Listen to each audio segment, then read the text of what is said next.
control. No dark sarcasm in the classroom. Teacher, leave them kids alone.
Quando a gente ouve uma música como essa e a gente tem vontade de chorar de emoção, de saudade, é sinal de que a gente está ficando velho, não é verdade?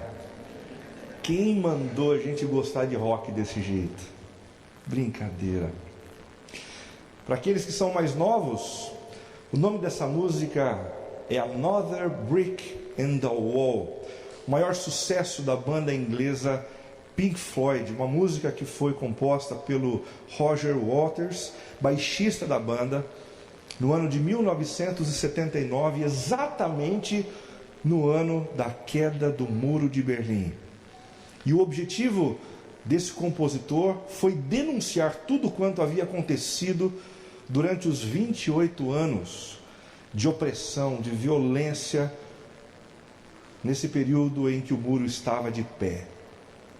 Com o mesmo objetivo, a gente vai iniciar uma série hoje para conversar sobre o problema da intolerância, sobre o problema da opressão, da violência e da inimizade que ainda existem em nosso meio. Introduzindo com 3 perguntas que talvez estejam emergindo na sua mente e no seu coração diante desse tema. Renato, por que uma série de palestras alusiva a 30 anos da queda do Muro de Berlim, se esse negócio aconteceu há tanto tempo atrás? Se esse negócio aconteceu num continente que não é o continente da gente, é o continente europeu, num contexto comunista que praticamente não existe mais no mundo, e envolvendo um país que já foi completamente desintegrado, a União Soviética. A resposta a essa pergunta vem das palavras de uma historiadora brasileira que morreu há 2 anos atrás, Emília Viotti. Ela disse certa vez que um povo sem memória é um povo sem história. E um povo sem história está fadado a cometer, no presente e no futuro, os mesmos erros do passado. Se a gente não cuidar, se a gente não refletir, se a gente não gravar isso diante dos nossos olhos, a gente repete. Mas, Renato, essa história não aconteceu com a gente, não aconteceu no Brasil. Augusto Cury, que você conhece muito bem, disse certa vez que pessoas inteligentes aprendem com os seus próprios erros. Mas ele continua dizendo que pessoas sábias aprendem com os erros dos outros. Por isso a gente vai conversar sobre a palavra de Deus em alusão a esse episódio da queda do Muro de Berlim, que comemora no mês de novembro 30 anos. Segunda pergunta: Por que uma série de palestras como essa, exatamente neste momento histórico? Por que agora? Porque da mesma forma como aconteceu naquela época, as pessoas hoje em dia andam estranhas. Você concorda? Você concorda que as pessoas andam intolerantes demais, briguentas demais, chatas demais? Você concorda que isso às vezes pode ser percebido na nossa própria vida? Prova dessa chateza generalizada e a insistência do presidente norte-americano em construir um muro no ano da comemoração da queda do muro de Berlim. O desejo dele é construir um muro entre os Estados Unidos e o México. Prova disso também é a intolerância que a gente percebe em alguns países com relação aos refugiados. Gente que está tentando fugir da sua pátria para poder sobreviver, para poder dar comida para as crianças. E as pessoas brigam, se chateiam e não se solidarizam mais. O que está acontecendo com a gente? Por que a gente anda tão complicado assim? O problema não é só com o Donald Trump. O problema não é só com os países intolerantes para com os refugiados. O problema é com a gente. Com a gente que vive ridicularizando os outros, que tem pensamentos contrários aos nossos, posicionamentos diferentes da gente. Por isso conversar sobre o Muro de Berlim nos dias de hoje. Terceira pergunta. Por que uma série de palestras como essa, dentro de uma igreja cristã?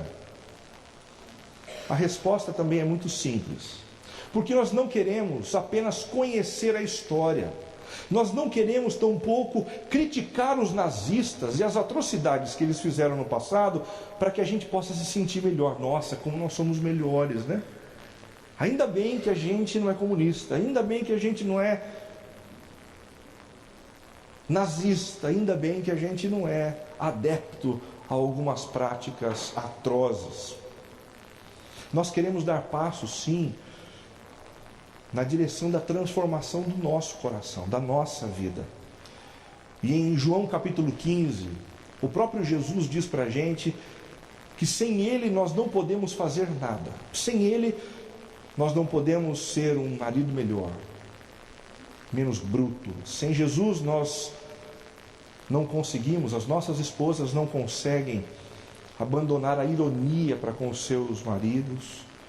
Os patrões não conseguem controlar a raiva para com os seus funcionários não conseguem se submeter com tranquilidade, sem falar mal do comandante, do líder, do chefe nos bastidores. Mas com Jesus dá.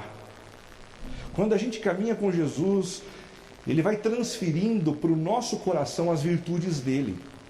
E à medida em que a gente vai vivendo a vida de Jesus, as pessoas vão olhando para a gente e vão dizendo assim: o que está acontecendo com você? Você não era assim não. Em outros tempos eu sei o que você faria, mas você anda diferente. Já ouviu isso? Um comentário como esse a respeito da sua vida? É gostoso ouvir isso, não é verdade? Nós nascemos para a pacificação. Nós fomos chamados por Jesus para acabarmos com os conflitos, com as guerras. Essa é a nossa missão. Esse é o nosso papel por aqui. Um bom exemplo disso foi o do jovem primeiro-ministro da Etiópia, Abiy Ahmed Ali. Já ouviu esse nome? Esse nome ficou famoso desde a última sexta-feira. Sabe por quê? Porque ele acabou de receber o Prêmio Nobel da Paz por contribuir com o fim do conflito entre a Etiópia e a Eritreia. Um combate que durou, muitos anos. E ele foi determinante. Ele foi fundamental. Um primeiro-ministro atuante. O que pouca gente sabe é que além de primeiro-ministro, além de político, Ahmed Ali é também um discípulo de Jesus. Um cristão. Pastor evangélico na Etiópia. E ele não fez o que fez simplesmente porque isso estava descrito nas propostas políticas do seu partido, mas porque ele acreditava que o Senhor queria esse negócio. Que bonito, que legal. Ah, Renato, mas nem todo cristão é pacificador assim. Eu concordo com você. Mas a gente está no caminho. A gente está aqui justamente para a gente se submeter a um processo de transformação. Deus tem lapidado a nossa vida. E o que Ele começou, Ele vai concluir. Vai dar certo. O trabalho que Ele está fazendo na nossa vida vai dar certo. Para a gente poder mergulhar um pouquinho na intensidade e na profundidade do que aconteceu durante a construção, os 28 anos do Muro de Berlim e a sua queda, eu queria contar para vocês um pouco dessa história.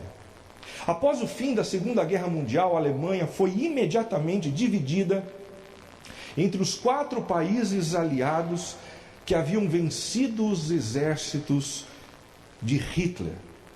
A geografia ficou mais ou menos dessa forma como você pode enxergar no mapa. A parte verde ficou sob a responsabilidade e liderança da Grã-Bretanha. A parte azul sob responsabilidade dos italianos. A parte amarela com os Estados Unidos. E toda a parte vermelha com a União Soviética. A Alemanha dividida em 4 partes quase iguais. Apesar de ter ficado dentro do território soviético, perceba isso porque é muito importante.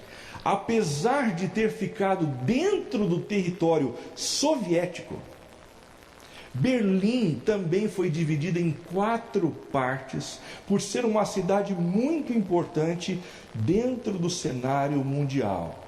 E foi exatamente essa coisa de ter um país dentro do outro país, capitalistas cercados por comunistas, que foi a grande deixa para um problema intenso entre países e políticos que pensavam completamente diferente.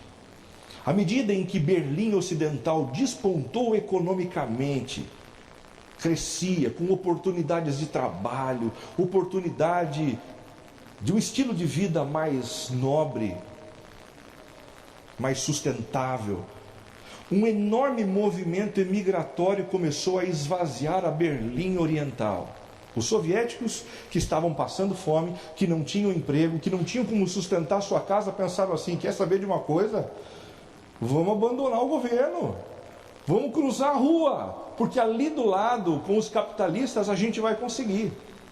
E se fossem apenas pessoas desavisadas, complicadas e que não produziam riqueza, talvez Berlim e os soviéticos nem se sentissem ameaçados.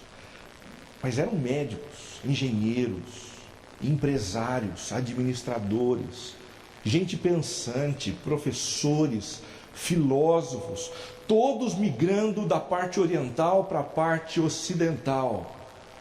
Durante todo o período de imigração, cerca de 3,5 milhões de pessoas saíram da Berlim Oriental e foram para Berlim Ocidental.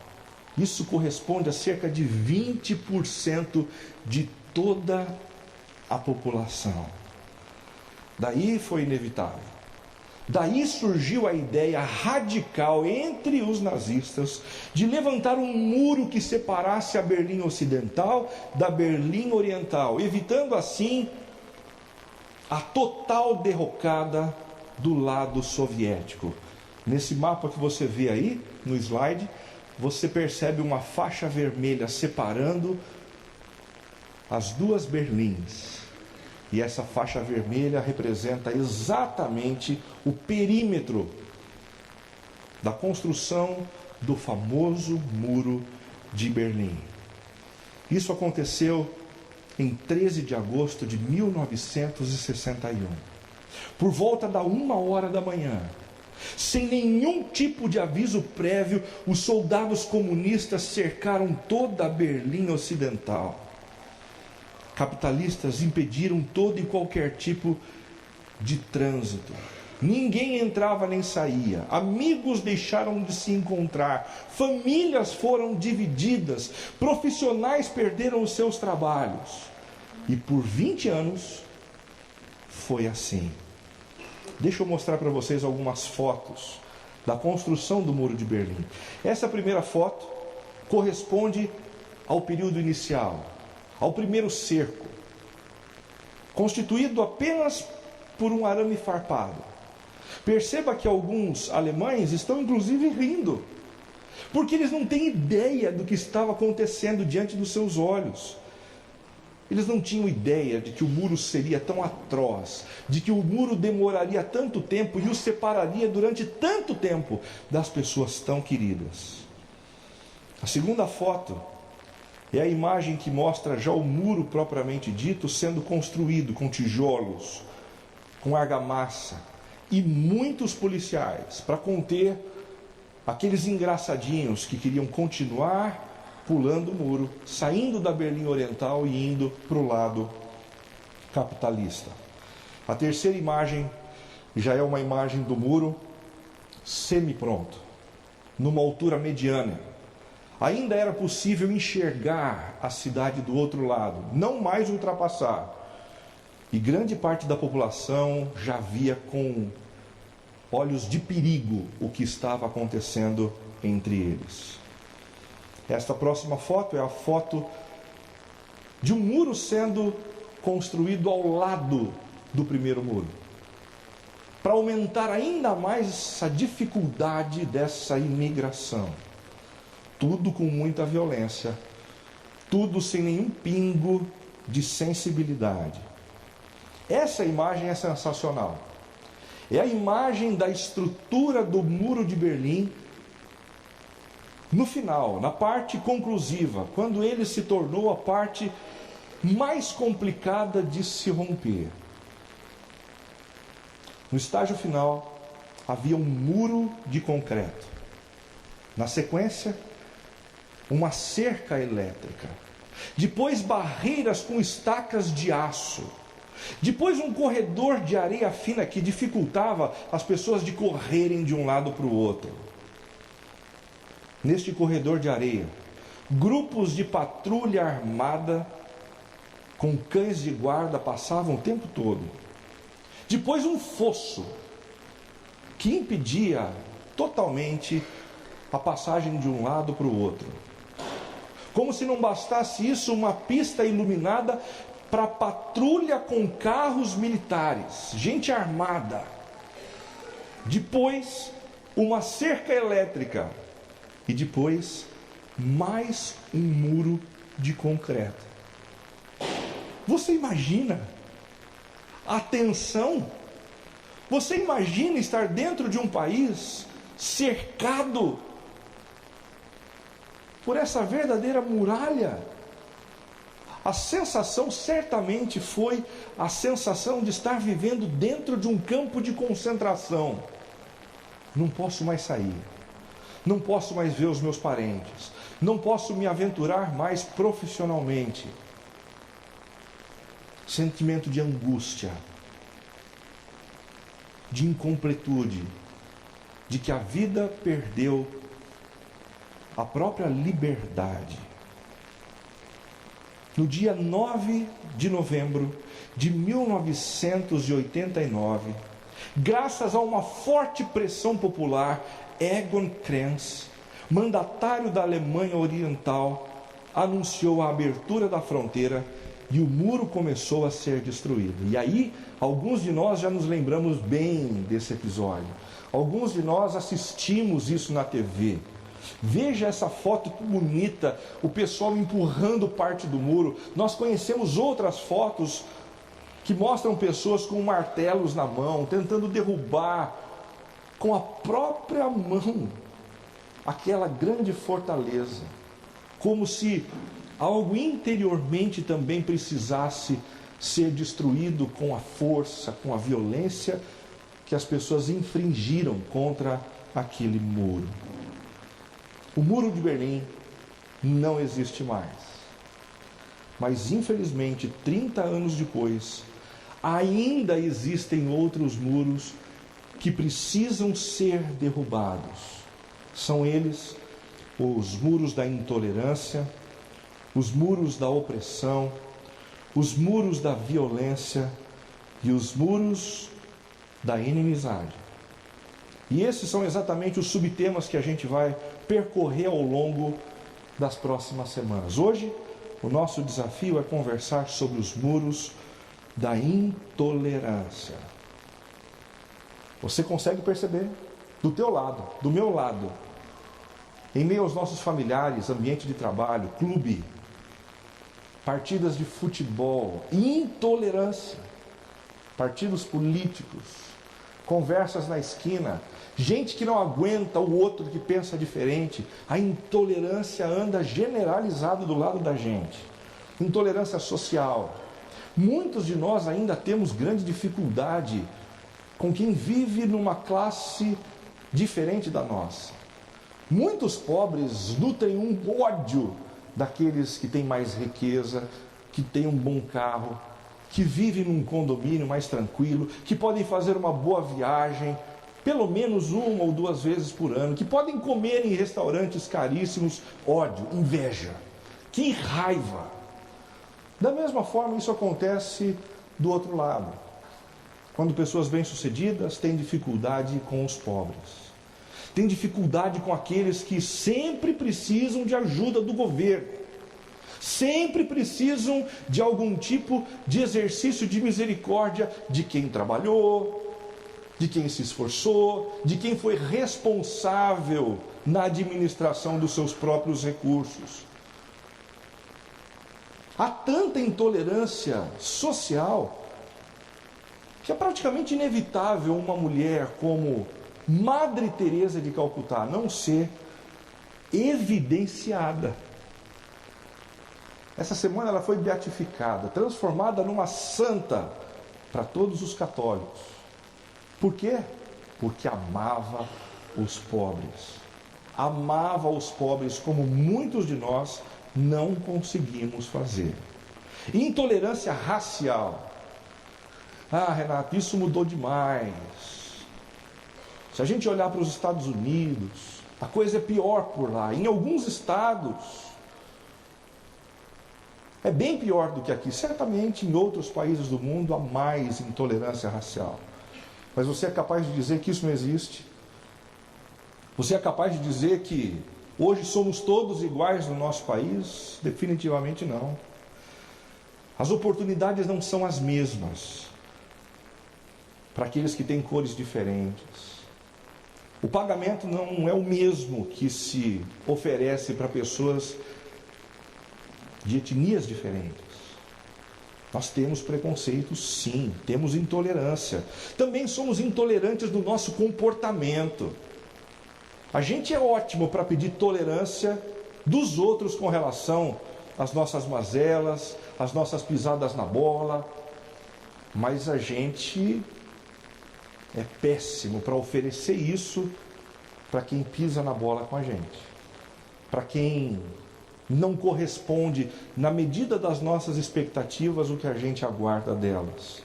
Intolerância política, então, nem dizer, né?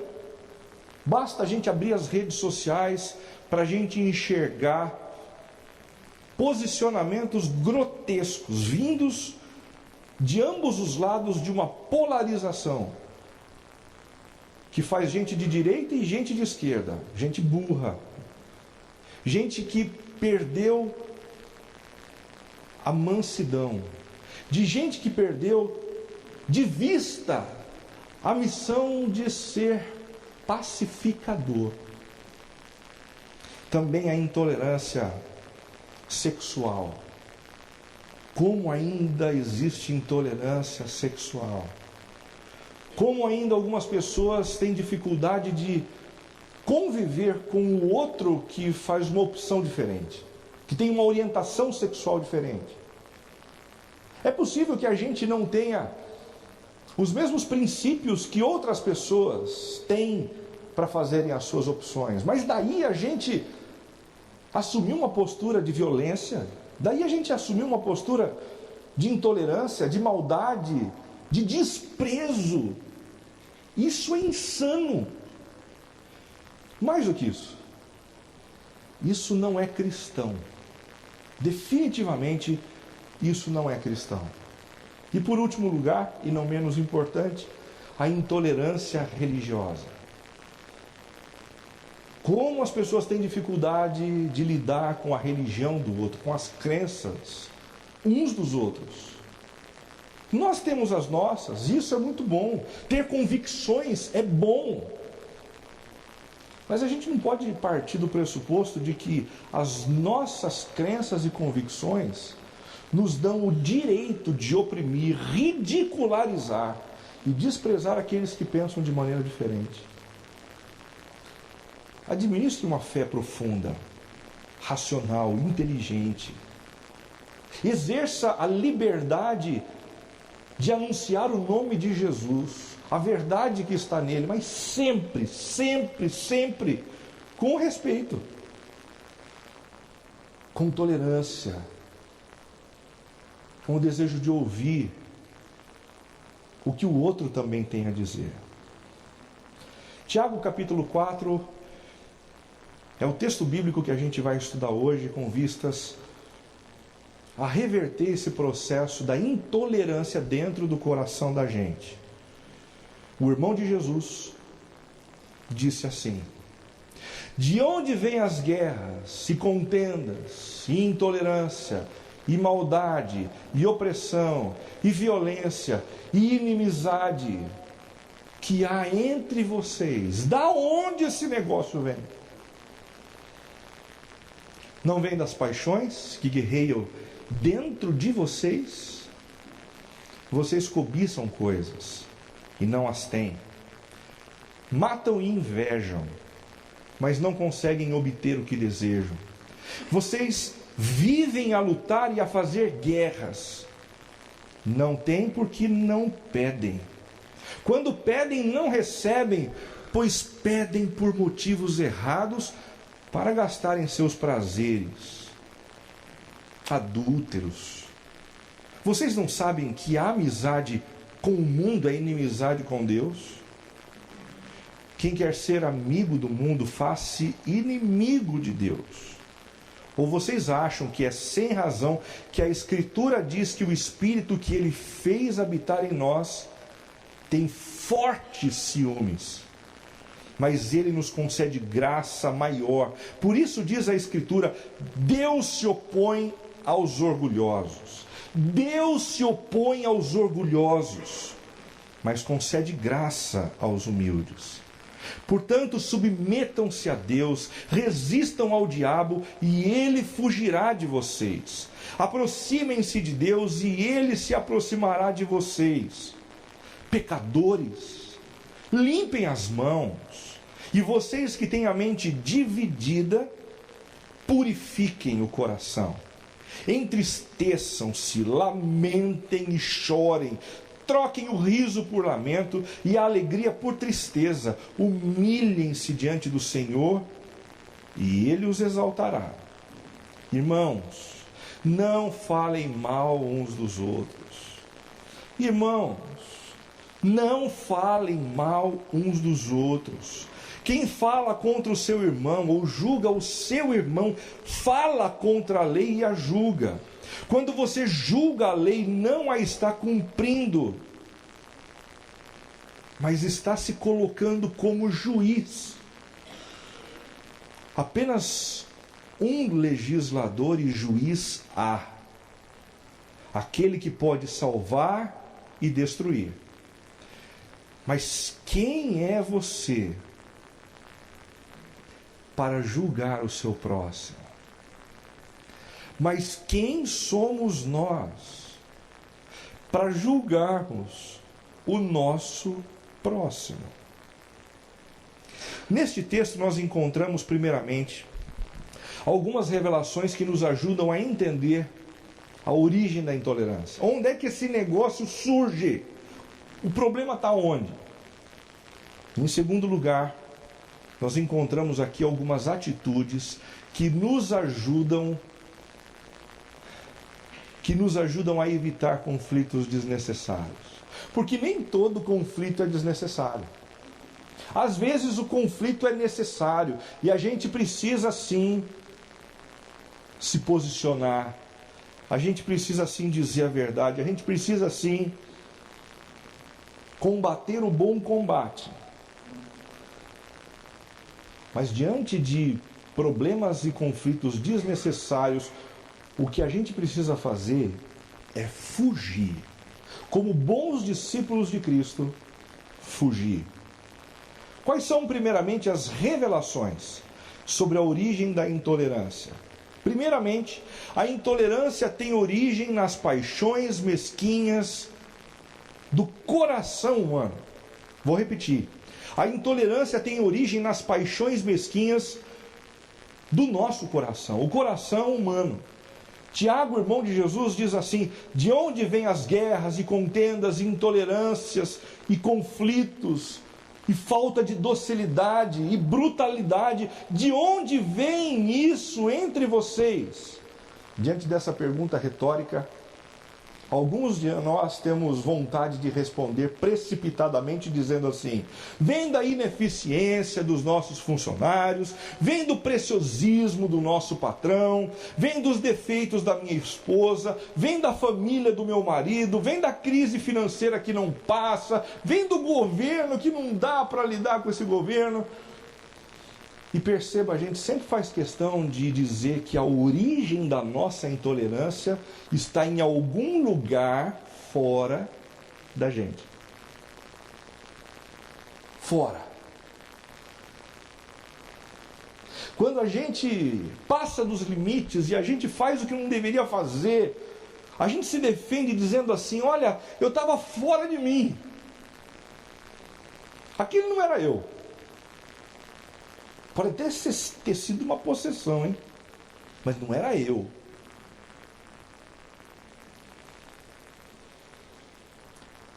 Eu creio que a gente minimiza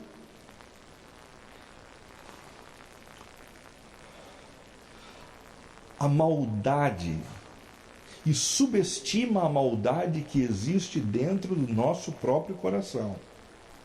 Porque Tiago, quando responde a sua própria pergunta, diz assim: as guerras, contendas e intolerâncias não vêm das paixões que guerreiam dentro de vocês? Dentro de vocês? E que paixões mesquinhas são essas mencionadas por Tiago? Primeiramente, a cobiça das coisas. Quantos dos nossos problemas já não surgiram por conta do nosso apego às coisas? Às vezes apego a coisas concretas e materiais como dinheiro, promoção, título, influência, poder. Às vezes coisas mais subjetivas como a admiração dos outros, a necessidade de prevalecermos nas nossas discussões, a necessidade de termos sempre a última palavra. A gente complica demais os nossos relacionamentos por conta da cobiça das coisas. Também por conta da inveja das pessoas. Olha o que Tiago disse: vocês matam e invejam. Talvez venha daqui aquela expressão de que inveja mata. Inveja mata. Mas os invejosos não conseguem o que desejam. Quantos dos nossos problemas não vêm do nosso coração invejoso? Agora, talvez um dos pecados mais difíceis da gente confessar seja o pecado da inveja. Eu já vi ao longo de 20 anos um monte de gente confessando imoralidade sexual. Um monte de gente confessando problemas com dinheiro, cobiça, avareza. Eu já vi um monte de gente confessando problemas na área de bebida, no uso de entorpecentes, mas eu nunca ouvi alguém dizendo assim: o meu problema é a inveja. Nunca. a gente subestima os problemas que existem dentro do coração da gente. Tiago também fala da ambição egoísta, da ganância. Não tem porque não podem. Quando pedem, não recebem, pois pedem por motivos errados para gastarem seus prazeres. Ele está dizendo o seguinte: o problema de alguns é que alguns não oram. O de outros é que oram e só pensam em si mesmos. Nutrem uma espiritualidade consumista, centrada em si mesmos, nos seus gostos, nas suas preferências, nas suas vontades. E isso, sem que as pessoas percebam, compromete também os relacionamentos delas. Basta que alguém receba de Deus o que essa pessoa que estava orando queria, para então ela entrar em parafuso, criar um muro de Berlim contra Deus e um muro de Berlim contra as pessoas abençoadas pelo Senhor. Jeremias 17 é um texto incrível que diz o seguinte: o coração é mais enganoso que qualquer outra coisa e a sua doença é incurável. O problema está no coração. O problema não está fora. Os problemas externos, as pessoas e as circunstâncias apenas trazem à tona o problema que está dentro da gente. A sua doença é incurável, pelo menos do ponto de vista humano. Quem é capaz de compreendê-lo? Em meio à sua palavra, Jeremias percebe o Senhor entrando em cena e dizendo assim: quem? Eu. Eu sou o Senhor que sonda o coração e examina a mente. Eu sou o Senhor que sonda o coração. Eu sei exatamente o que existe de problema no interior de vocês. Eu sei o que vocês mesmos não sabem. Eu sei que por conta de determinados conteúdos problemáticos no interior do coração de vocês, é que emergem alguns comportamentos disfuncionais. Eu conheço os problemas. Eu conheço também a mente de vocês. O Salmo 139 diz que Deus conhece a nossa palavra antes dessa palavra ser emitida. Ele conhece os nossos pensamentos. E ele continua dizendo: eu conheço você justamente para recompensar a cada um de acordo com a sua conduta, de acordo com as suas obras. Eu não gostei dessa parte. Confesso, eu não queria ter lido isso aqui. Porque o Senhor está dizendo: eu conheço o coração de vocês,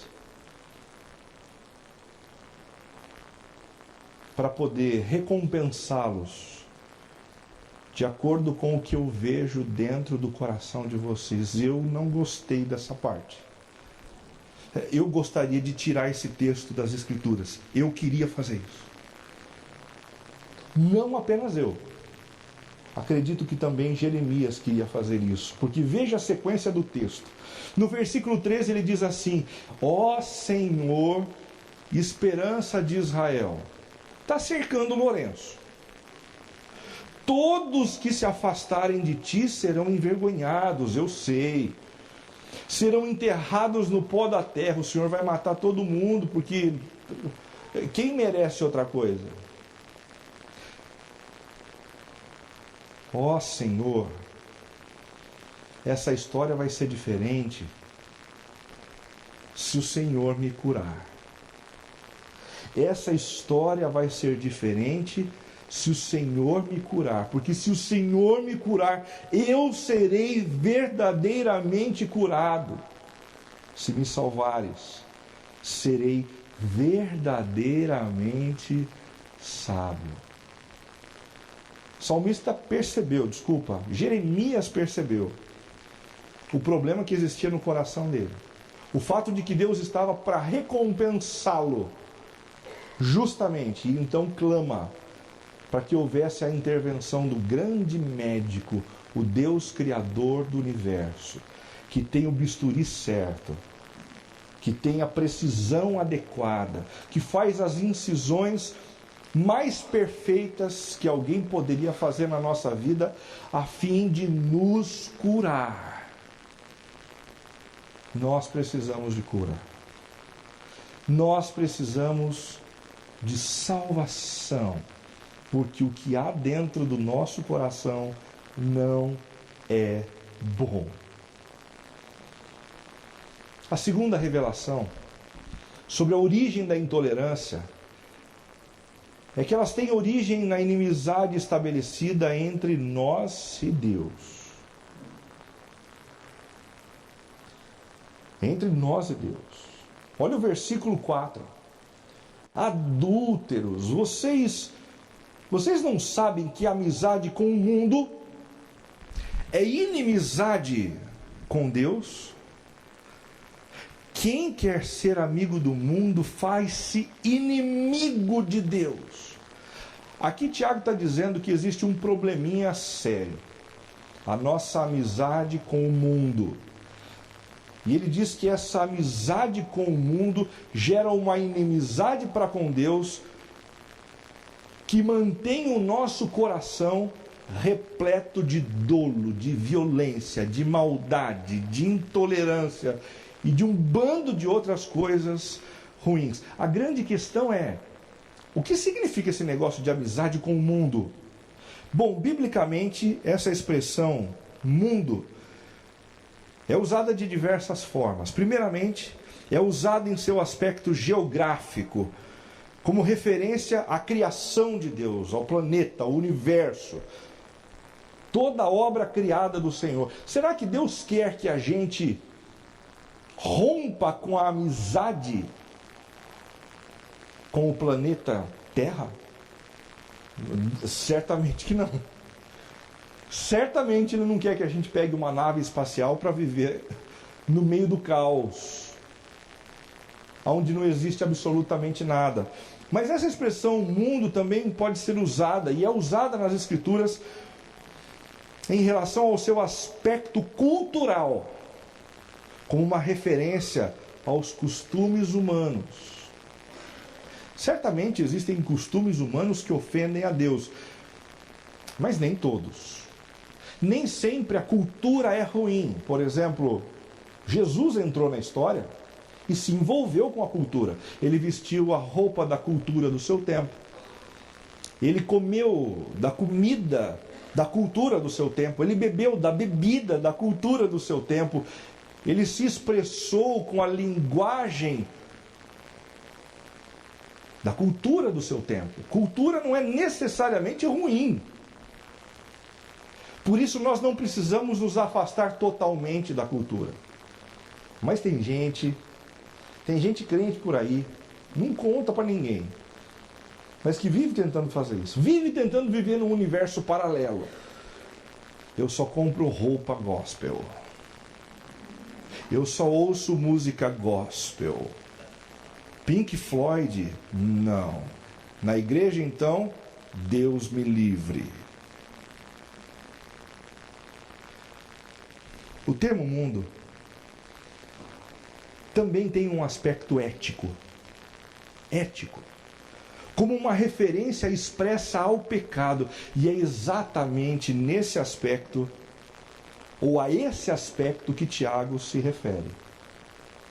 Existem coisas que desagradam o coração de Deus. E quando a gente faz essas coisas, quando a gente se alinha a esses comportamentos, a esses valores, a esses princípios, isso não apenas ofende o coração de Deus e faz com que Ele se ire contra a gente, mas isso nos destrói. Deus se ira quando a gente faz o que a gente não deveria, não é porque Ele é preciosista nas suas leis, mas porque Ele nos ama. E Ele sabe que alguns comportamentos, por mais naturais que sejam tidos dentro da cultura, vão nos destruir e vão destruir os nossos relacionamentos. Provérbios 6, de 16 a 19, nos conta alguns desses princípios e comportamentos que o Senhor odeia e que acabam com a gente. 6 coisas que o Senhor odeia, 7 coisas que Ele detesta: olhos altivos, língua mentirosa, mãos que derramam sangue inocente, coração que traça planos perversos, pés que se apressam para fazer o mal, a testemunha falsa que espalha mentiras e aquele que provoca discórdia entre irmãos. O Senhor odeia essas coisas porque elas nos destroem.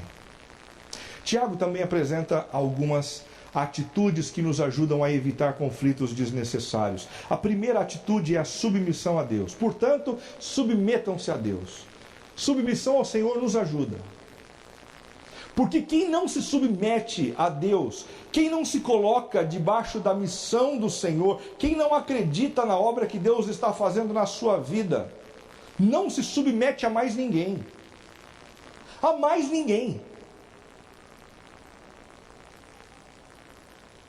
Não é capaz de ouvir e de se submeter em silêncio. Não é capaz de ouvir e evitar o revide. Não é capaz de ouvir e de não falar mal. Nós não nos submetemos. A submissão a Deus é um exercício que nos ajuda no apequenamento diante do outro. E alguns de nós precisamos muito disso. Porque por conta dos nossos diplomas, por conta do nosso sucesso profissional, por conta da nossa grana, a gente acaba se achando gente importante demais. E gente que não pode ser afrontada, contrariada, não pode ser ferida. Ah, não? Por quê? Não! Por quê? Submetam-se a Deus, diz Tiago.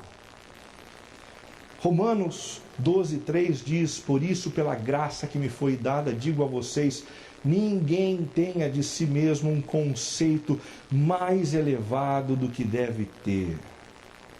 Mas, ao contrário, tenha um conceito equilibrado, de acordo com a medida da fé que Deus lhe deu. Se você não se submeter a essa palavra, palavra de Deus, a intolerância vai continuar. Os conflitos vão continuar. As brigas vão ser intermináveis. E os rompimentos, as separações e os divórcios, mais cedo ou mais tarde, vão acontecer. A segunda dica dada por Tiago é a resistência ao diabo. Resistam ao diabo e ele fugirá de vocês. A Bíblia fala de um inimigo invisível, que não é uma projeção do pensamento imaturo e fantasioso infantil, mas é um personagem que conspira o tempo todo contra a gente. O termo diabolos significa exatamente aquele que promove a discórdia e a divisão. Esse ser e os seus anjos o tempo todo tentam nos destruir.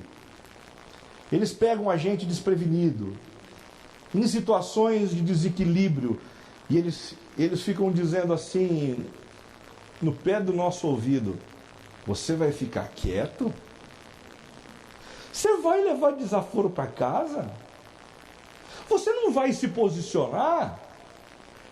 Quem é essa pessoa para falar assim com você? E quando a gente dá ouvido a essas vozes, a gente se arrebenta e ele chora de rir. Ele se contenta, ele celebra, ele faz festa, faz churrasco curtindo da nossa cara. Efésios 6, de 10 a 12 diz assim: finalmente, irmãos, em meio às batalhas espirituais, fortaleçam-se no Senhor e no seu forte poder, vistam toda a armadura de Deus para poderem ficar firmes contra as ciladas do diabo, pois a nossa luta Pois a nossa luta não é contra a carne, contra o sangue, mas contra os dominadores deste mundo de trevas, contra as forças espirituais do mal. Cuidado com as vozes que você ouve em meio às situações conflitivas. Cuidado. Terceira dica dada por Tiago: o arrependimento sincero. Você quer evitar conflito desnecessário? Saiba que mais cedo ou mais tarde, eu e você não vamos dar conta. Porque nós ainda estamos em processo. Ainda estamos sendo lapidados por Deus. Enquanto Deus não terminar a obra dele na nossa vida, olha, a gente vai quebrar a cara. O que nos difere daqueles que não são discípulos de Cristo são apenas duas coisas. Nós reconhecemos que precisamos de ajuda, reconhecemos que precisamos de um Salvador. E, em segundo lugar, nós, cristãos, nos arrependemos. Quando a gente bate cabeça, a gente diz assim: eu não devia ter feito. Eu passei dos limites. Eu fui violento. Eu fui mau. Eu fui cruel. Como eu me deixei seduzir e influenciar pela minha inveja, pela minha cobiça, pela minha ganância. Tiago diz: pecadores, limpem as mãos, e vocês que têm a mente dividida, purifiquem o coração, entristeçam-se, lamentem e chorem, a expressão que nos remete exatamente ao arrependimento. Troquem o riso por lamento, a alegria por tristeza. Agora, que esse arrependimento seja sincero. Lembra-se do que significa a palavra sincero? Significa literalmente sem cera, sem maquiagem. Porque Deus não se deixa impressionar pelo exterior. A gente precisa se arrepender aqui dentro e desejar diante de Deus uma vida diferente. 1 João 1, de 8 a 9, é um texto bíblico que diz o seguinte: se afirmamos que estamos sem pecado, que a gente não erra, que a gente não pisa na bola, que sempre o problema são os outros, nós enganamos a nós mesmos. E a verdade não está em nós. Mas se a gente confessa os nossos pecados, Ele é fiel e justo para nos purificar os pecados e nos conduzir a toda boa obra de justiça. Em quarto lugar, como atitude que nos ajuda a evitar conflitos desnecessários, o controle da língua. Irmãos, não falem mal uns dos outros. Irmãos, não falem mal uns dos outros. Irmãos, não falem mal uns dos outros. A gente podia passar a noite repetindo isso como um mantra, né?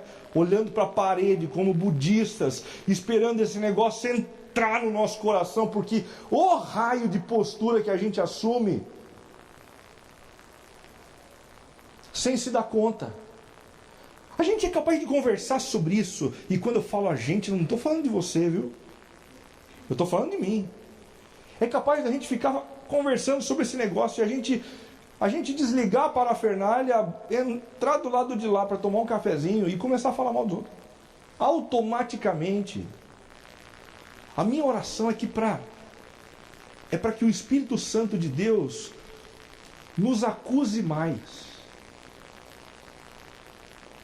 Quando a gente começar a falar, que a voz do Espírito seja ouvida dizendo assim: de novo? Para essa pessoa? Por que não na presença de quem de direito? O Espírito Santo de Deus fale com a gente. Nos alerte. Para que quando a gente perceber isso acontecendo, a gente definitivamente se arrependa. Tiago Tiago fala muito na sua carta a respeito disso, e ele conta que a nossa língua é um pequeno órgão, né? Mas é capaz de incendiar uma grande floresta. Os estragos que a gente tem feito com a nossa língua são imensuráveis. A quinta e última atitude é a confiança no Senhor. A confiança no Senhor. Por que é importante confiar no Senhor para evitar conflito?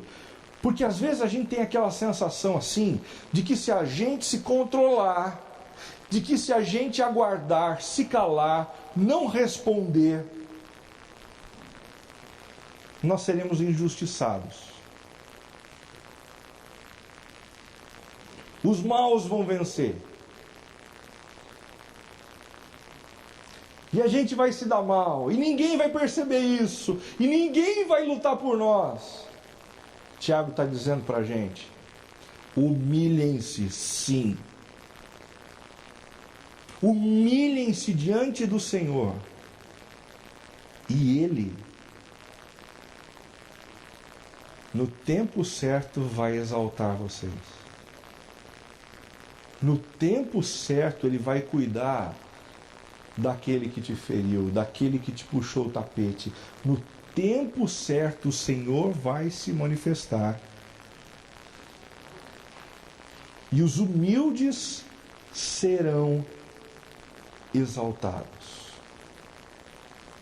Em 1 Pedro 2, de 21 a 24, uma palavra sensacional. Cristo sofreu no lugar de vocês, deixando-lhes exemplo para que sigam os seus passos. Jesus quer que a gente sofra. Jesus sofreu e Ele espera que a gente também assuma a vocação de sofrer. Não tem problema sofrer, não. Não tem problema. Quando alguém brigar, quando alguém vier para cima, se a gente toma um soco na cara, não tem problema. Nós temos a vocação de sofrer como Ele sofreu. E Ele não cometeu pecado algum. Quando insultado, não revidava. Quando sofria, não fazia ameaças, mas entregava-se àquele que julga com justiça. Ele mesmo levou em seu corpo os nossos pecados sobre o madeiro, morreu no nosso lugar, pagando a dívida que nós deveríamos pagar, a fim de que morrêssemos para os pecados e vivêssemos para a justiça. Por suas feridas vocês foram curados. Jeremias pediu anos antes de Jesus: sara-nos, cura-nos, faz uma cirurgia no nosso interior. E aqui Pedro traz essa mesma imagem, essa mesma figura para dizer assim: a cirurgia já começou. Já começou quando Cristo morreu por nós numa cruz, para pagar o nosso pecado, o nosso erro, a nossa maldade, a nossa inveja, a nossa intolerância, a nossa conflituosidade, a nossa brutalidade, a nossa falta de doçura.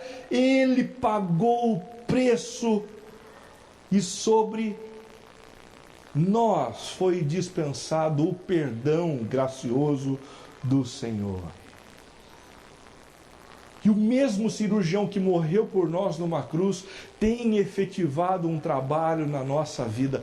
Por favor, não saia daqui hoje com os ombros pesados, pensando assim: puxa vida, levei tanta pancada, nossa vida, eu não mudo mesmo. Eu queria que você saísse daqui, sabe como? Consciente de que quem está trabalhando em você para transformar você naquilo que Ele deseja, esse alguém é Jesus de Nazaré. E a única coisa que a gente precisa fazer, é estar pertinho dele. Fique perto de Jesus, ande com Jesus, caminhe com Jesus, submeta-se à obra de Jesus, ouça a voz do Espírito de Jesus ao longo dessa semana, porque a obra que Ele começa na vida da gente, Ele conclui para a honra e para a glória dele. Há 30 anos atrás caiu o Muro de Berlim. Ele já não existe mais. Mas ainda existem muros a serem derrubados entre a gente.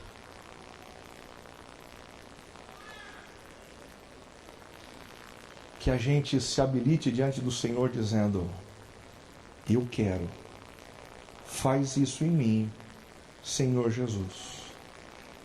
E derrama o seu Espírito na minha vida para que o poder do Espírito me transforme da forma e da maneira como eu preciso. Que tal a gente orar dessa forma diante do Senhor? Fecha os teus olhos, busca a presença de Jesus e converse com Ele nessa mesma direção.